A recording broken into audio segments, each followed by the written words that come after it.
I waked up smiling while looking at this man beside me. Akala ko matapos noong sa barko, hindi na kami magkakalapit ng ganito noon. Hindi ko alam pero nung mga panahong hindi siya nagpapakita, lagi ko talagang nire-remind sa sarili ko na wag nang umasa. Pero si Sho nga deep inside pala hopya pa din. If I fall would you catch me? Bulong ko habang pinaglalandes ko ang daliri ko sa mukha niya, hanggang sa labi niya. Napakurap ako nang nag-stretch ang labi niya at naging isang ngiti. Of course, always willing and waiting for you to fall my dear. Cause I won't stop until you fall for me hard.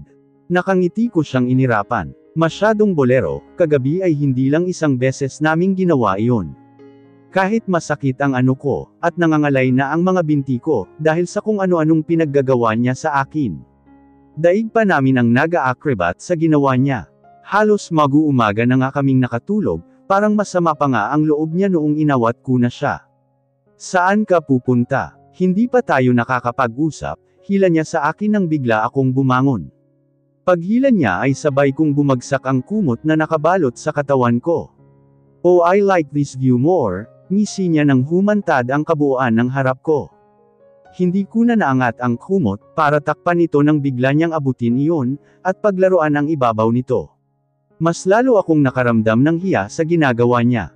Kagabi kasi kinain ako ng kamundohan, ngayon ko lang na-realize kung gaano kaalay ang itsura ko kagabi. Arthur, akala ko ba mag-uusap tayo? Nabubulol ko ng tanong dito. Nadadarang ako sa kiliting hatid ng bawat haplos niya. Pero mas kailangan kong unahin ang usapan namin, bago ako magpadala sa pagnanasang nararamdaman ko. Ano ba? Tatamaan ka na sakin, ambo ko sa kanya pero ngumisi lang lalo ito. Sorry, hindi ko mapigilan, you look desirable in the morning, ngisi niya bago ako hinela ulit palapit sa kanya, kainis ano sa ibang oras hindi ako mukhang kaalay-halay, walang hiyato ah. So what do you want to talk about? Nagtanong ka pa, syempre yung tungkol sa atin. Ano ganito na lang tayo, kunot noo kong tanong, pero umiling lang siya bago ako niyakap. My dear, kung ako ang tatanungin mo, noon ka pa kinasal sa akin. At kung magdedemand ka ng relationship, God knows kahit ngayon hindi lang relasyon ang kaya kong ibigay, kundi pati pangalan ko, I can marry you even if you're naked, mayabang niyang sagot. Hindi ko man nakikita ang itsura niya, pero napapangiti ako. Dahil alam kong seryoso siya, at lagi niya rin yung pinaparamdam sa akin. Masyadong mabilis ang kasal, hindi pa nga nila alam na meron ng tayo. Napapangiti ako sa sarili kong sinabi. Hindi ko alam na ganito pala yung pakiramdam na kiligin. Sana noon ko pa siya binigyan ng pagkakataon. Edi sana masaya na kami ngayon. Sa bagay wala rin namang assurance ang lahat ng bagay. Halos ayaw niya nang umalis doon sa kwarto. I didn't know he loves cuddling. I thought it's just for the girls, may mga lalaki din palang ganoon. The whole time na magkasama kami, walang pagkakataon na hindi niya pinaramdam sa akin kung gaano ako special. Gusto ko pag kinasal na tayo dito tayo titira, saad niya, bigla nang napag-usapan namin ang tungkol sa relasyon namin. Napalingon tuloy ako sa kanya, na parang baliwala lang ang kanyang sinabi. Seryoso lang itong nagdadrive pababa ng Tagaytay. This is our first ride, first out of town, and first of everything as a couple. Oh my God! Nagiging cheesy na ang buhay ko parang si Javier at Dove. Pagtira agad, parang kagabi palang naging tayo. Parang matik na nga lang naging tayo, wala nang ligawan at sagutang naganap, tayo agad, nakabusangot kong reklamo dito. Totoo naman kasi, parang easy to get lang ang labas ko eh. Kemi muna bago sagutin, kakainis. Ang nega mo mag-isip my dear. Araw-araw kitang liligawan sa ayaw at sa gusto mo. Ano hihiwalayan pa kita bago ligawan? Hindi na no chance ko na to bibitawan ko pa. Ina yan, insecurities yan. Wow ngayon lang yan katagalan mag-asawa ka din sakin, kaya wag ka magsalita ng tapos Arthur, natutuwa ako pero at the same time natatakot ako. Bago sakin lahat ng nararamdaman ko. Wala akong ideya at halos nangagapa ako sa sitwasyon. Although sigurado naman na akong gusto ko siya. Pero hindi mawawala ang mga what ifs ko sa sitwasyon. Hinding-hindi ako mag-asawa sa'yo, tandaan mo yan. Inantay ko ito ng ilang taon, tapos pagsasawaan lang kita. Hindi pa ako nababaliw my dear wife, I'll tie you up if it's needed to make you stay, ngisi niya bago niya pinagsalikop ang mga kamay namin. Napapailing akong nakangiti, habang nakatingin sa kanya. Sana nga kaya naming panindigan ang nararamdaman niya. Dahil ako alam ko na sa sarili kong hindi ako bibitaw. Buong biyahe lang kaming ganoon. Minsan magsasalita pero madalas nakangisi lang itong haharap sa akin, habang tinataas baba ang kilay niya. Kung hindi mo siya kilala mapagkakamalan mo siyang baliw. Para kasing ang saya-saya niya sa isang bagay, na siya lang ang nakakaalam. Hindi ko na malayang nakatulog ako sa biyahe. Nagising akong nasa Manila na kami, at sa tunog ng cellphone ko. Maraming tawag doon at notification sa social media ko. Isa-isa kong tiningnan, tinatawagan ako nila kuya, pati na rin si Dove. Meron din dong mga text, titingnan ko sana pero isang notification sa Facebook ko ang nag-pop up, at iyon ang napindot ko. Zion, ibang kamay yan hindi yan sa kanya. Matt, and I wanted to beat you for this one bro. Dove and Javier, OMG I can't believe this. Single ka pa kagabi beshi. At marami pa akong nakitang comment doon. Kahit sila Storm ay nakita ko ring nag-comment doon sa picture. Napatingin ako sa kanya nang halikan niya ang kamay naming magkahawak pa rin. Hindi ka ba nangangawit? Hindi ko mapigil ang itanong. Pero nakangiti lang itong umiling bilang sagot. I won't. For the past years of my life I've been wanting to hold you like this. So why would I be tired? Napabalik ang tingin ko sa picture na pinost niya. It's our hands on his thigh. Wala man akong mukha pero nakatag pa rin sa akin ang post na iyon. With a feeling love on the side. Napailing na lang ako doon, dahil ngayon palang nagwawala na ang pamilya ko. Paano pa kaya pag nalaman nilang may nangyari na sa amin, siguradong makakatay nila ang lalaking nasa tabi ko. May problema ba? Wala naman, nagwawala lang sila dahil sa'yo, baliwala kong sagot dito. Galit ka ba? Gusto ko lang namang ipagmalaki na akin ka na, sorry. Hindi naman yun. Pero alam mo namang hindi pa sila okay sa nangyari last time diba? Nakita ko ang pagtiimbagang nito at biglang pagseryoso. Ayoko man ipaalala iyon, pero mananatili sa isip nila yun, hanggat hindi sila naliliwanagan. May nangyari ba talaga sa inyo? Diretsyong tanong ko dito, pero halos lumabas ako sa windshield ng kotse niya sa biglang pagpreno niya. Buti na lang wala kaming kasunod na sasakyan. What the? Walang nangyari sa amin. Malinaw yun sa isip ko, kaya hindi ko alam kung paano lumabas yung ganoong mga picture. And in the first place, I've been celibate since the day I asked you to be mine. Ni humawak ng babae ay hindi ko na magawa, makipagsiping pa kaya, mahabang paliwanag niya. Isa lang naman ang tanong ko, pero ang haba ng paliwanag niya.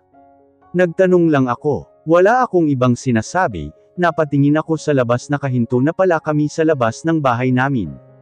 Pero bago pa ako makalabas ay kinakatok na ako ng mga nagwawala kong pinsan sa labas. Ikaw at ikaw lang. Please always remember that, hila niya sakin ng akmang bubuksan ko na ang pinto. Isang ngiti lang ang sinagot ko sa kanya, bago nagpas siyang lumabas. 1 week since we're officially in relationships. Masipag si kuya everyday hatid sundo. Kahit pa sabihing opisina at coffee shop ta bahay ako present siya. Araw-araw akong gumigising ng nakangiti, papasok ng masaya at uuwi ng kinikilig. Ganito pala yun yung may taong handang hawiin ang ulap para sayo. Nakakatawang dati inis na inis ako pag naglalandian si Javier at Dove sa harap ko. Ngayon halos isabit na namin ang isa't isa, wag lang mawala sa paningin namin. Hoy! Kinikilig ka na naman, shichinelasan na kita, napangisi ako nang lingunin ko si Dove. Nan lalaki pa ang mata. Masaya lang ako magkausap kasi kami. Kahapon pa kami hindi nagkikita, dahil busy siya sa office. Si Kuya Dan ang driver ko ngayon and bodyguard. Andito kami sa mall ngayon ni Dove, mag-shopping daw pero karating palang nagugutom na agad. Kaya eto at kanina pa kami paikot-ikot, para maghanap ng makakainan. Hindi ako kinikilig, natatawa lang ako sa pinag-uusapan namin ni Art, nakangiti ko pa ring sagot dito. Hindi ko mapigilan namimiss niya daw ako tsaka yung chore lang.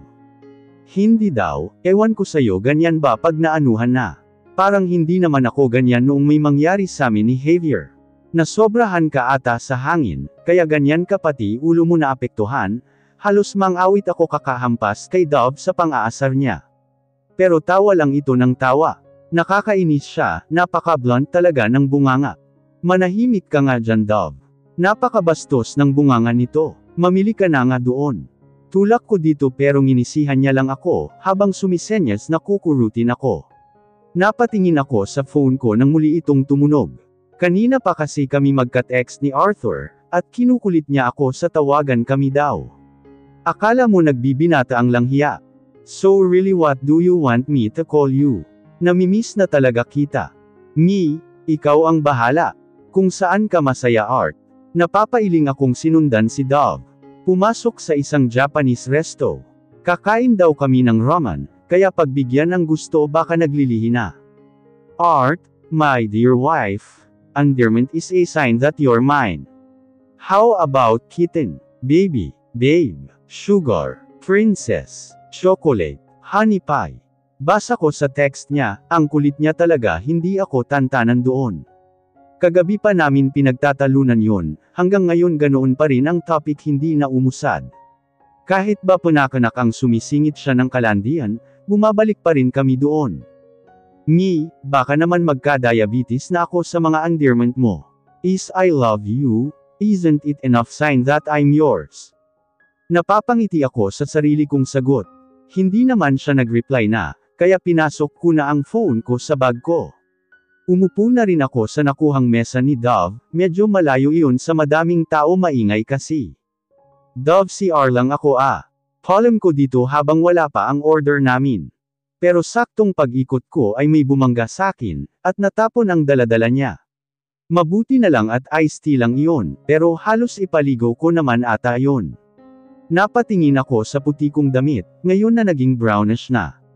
Oh sorry, hindi ka kasi tumitingin. Dinig kong sabi ng babaeng nakabunggo sa akin. Babalewalin ko sana yon, kung hindi ko lang nakitang inismiran ako ng babaeng paitot na ito. Oh my God besh, lapit sa akin ni Dove, at binigyan ako ng tisyo na pamunas. Nakita mo pala siya, bakit hindi ikaw ang umiwas? Sabat agad nito nang humarap ito kay Courtney. Pero nginisihan lang siya nito, at parang mas lalong nang uuyam. Napakuyom na lang ako ng kamao. Habang nakatingin dito konting-konti na lang masasagad niya na ang pasensya ko. Bakit ako iiwas? Ako ba ang nakaharang hindi ba siya? And besides juice lang yun wala namang big deal doon. Tsaka dapat lang yun sa kanya mukha kasi siyang duming nakakalat sa harap ko, kaya tinatanggal ko na, pagmamalaki niya pa sa ginawa niya. Baliw ka ba? Ang layo ng lamesa mo Bakit nakarating ka dito? Dapat hindi ka lumalabas sa lungganyo. Kasi endangered species ka na, baka mahirapan ng mag-produce ng kagaya mo ang mundo. Sabat pa rin ni Dove, akma niya pa itong susugurin kung hindi ko lang inawat. Hayaan muna siya, bulong ko dito. Hindi ako pinalaking basagalera, pero pag kinanti ako papalag ako. Hayaan. Ina naman, binuhusan ka na nga, hayaan pa. Ano ka santa? Kasi ako hindi, maldita ako alam mo yan, inis na inis nitong maktol, habang inilalayo siya doon.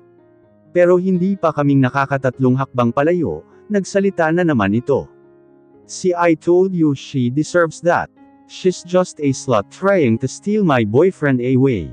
Ang mang-aagaw at malalantod hindi nababagay dito. Ambisyosa, bigla kong binitawan si Dove, at naglakad pabalik sa kanya. Kinuha ko ang isang bowl ng ramen, at ibinuhos ko yun sa kanya. Oh my God, it's so hot, ouch. Sigaw niya habang hindi magkandamay, kung paano ang gagawin sa sarili niya. Sorry din ha. Akala ko kasi may asong gutom at panay ang kahol. Eto pa juice baka nauuhaw ka din, saboy ko ng juice sa kanya. You witch. Wala akong pakialam kung damadami na ang tao sa paligid ko. Kaya na nila Kuya Dan yan, hindi ko na talaga mapigilan Masarap ba? Kaya naman pala tahol ka ng tahol, kasi gutom ka na. Minsan alamin mo kung tamang bahay ba yung kinakaholan mo, kasi baka naman sarili mo na ang hinahanap mo. Oh and wait. Nilagay ko sa speaker ang phone ko para marinig niya. He answered it. Yes my love, did you miss me? Napangiti ako sa sagot nito, at umasim naman ang mukha ng babaeng kaharap ko. Ano nga ulit ako sa buhay mo? Gandahan mo ang sagot, tatamaan ka sakin, napahalakhak pa ito bago sumagot. You're so sexy when you're dominating. I wanna. Sumagot ka na lang, agad kung sita dito, dahil puro kabastusan na naman ang lalabas sa bibig nito. Nakakahiya, maririnig nila ang kahalayan ng kausap ko. Okay, you're my life and soon-to-be wife. And how about Courtney? Nakita ko ang paglunok nito, na parang nag-aantay ng magandang sagot mula kay Art. They're friends, I know, but she's crossing the line as a friend. She's my friend, you know that. Nothing more, nothing less, kasabay ng pagbaba ko ng telepono ang pagbagsak ng luha niya. Ayokong makapanakit pero inumpisahan niya. Ayokong ipamukha kung ano ako sa buhay ni Art pero kung kailangan gagawin ko. You heard him right. So sino sa atin ngayon ang mga agaw? Next time alamin mo muna kung sino ang tinatahulan mo, kasi ikaw lang din ang mapapahiya. Arthur, treasure you as a friend and I respect that. Pero kung kailangan kong ipamukha sa iyo, kung ano ka at sino sa buhay niya gagawin ko, may penalidad sa sinabi ko. Akala ko naintindihan niya na, pero lumapit pa talaga siya sakin para sabunutan ako. Mabuti na lang maagap si Kuya Dan at iba pa. You witch, sayo siya ngayon, pero babalik pa rin siya sakin. I'm his best friend, ikaw ngayon ka lang masarap kasi bago pa. Babawiin ko siya sayo, ipapaalala kong ako ang mahal niya hindi ikaw, nang gigigil niyang sigaw sa akin. Ayoko nang makipag-away cause it's draining me too much. Pero tang si Courtney, wala atang kapaguran kakang awa. Edi sayo na, gusto mo ba kung makaangkin ka wagas una siyang naging akin, nakiagaw ka lang. Huwag kang ambisyosa, nanlilisik ang mata niya sa sobrang galit sa akin, habang inilalabas sila. Napabuntong hininga ako nang makaupo na ako, nang bigyan ako ng tubig ni Dove. Parang galing ako sa gyera at pagod na pagod. Nakakainis kasi itong gurang na ito, ang daming babae. Napalingon ako nang kinalabot ako ni Dove at minuso ang nasa likod ko. Ang bilis ng backup mo Nakangisi nitong siko sakin. Inirapan ko na lang, kasi panigurado hindi na naman maawat yan mamaya.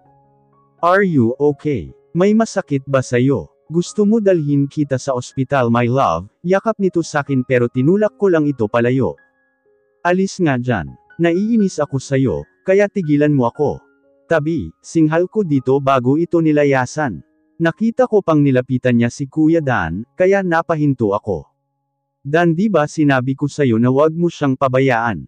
Nasaan ka? Paano kung nasaktan na naman si Miles? Nakakadalawa ka na, gusto mo bang tanggalin na lang kita sa trabaho, kasi mukhang hindi ka naman maasahan? Napabalik ako sa pwesto nila nang marinig ko yun. Wala namang kasalanan si Kuya Dan. Ako ang gumawa nun. Hoy, batok ko sa kanya nang makalapit ulit ako. Huwag mong mabanta-bantaan si Kuya Dan ng ganyan, baka ikaw ang sisantihin ko. Napabusangot ito at sinasama ng tingin si Kuya Dan, na napakamot na lang ng ulo. Woy, tama na yan beshi. Naayos na ni Kuya Dan lahat ng problema dito, kaya pwede na tayong umalis. Kayong dalawang magjowa, umayos din kayo, ihatid nyo na ako Singit ni Dove na may take out ng ramen. Sa bahay na lang daw niya kakainin, baka lagyan pa daw ng lason doon, dahil sa ginawa kong eskandalo. My love, I'm a little bit late, pero nandito na ako, habol niya sakin. Ewan ko sayo, kausapin mo yung best friend mo daw siya, masama loob sayo Love please, I came all the way here, cause Dan called me that you're having a fight.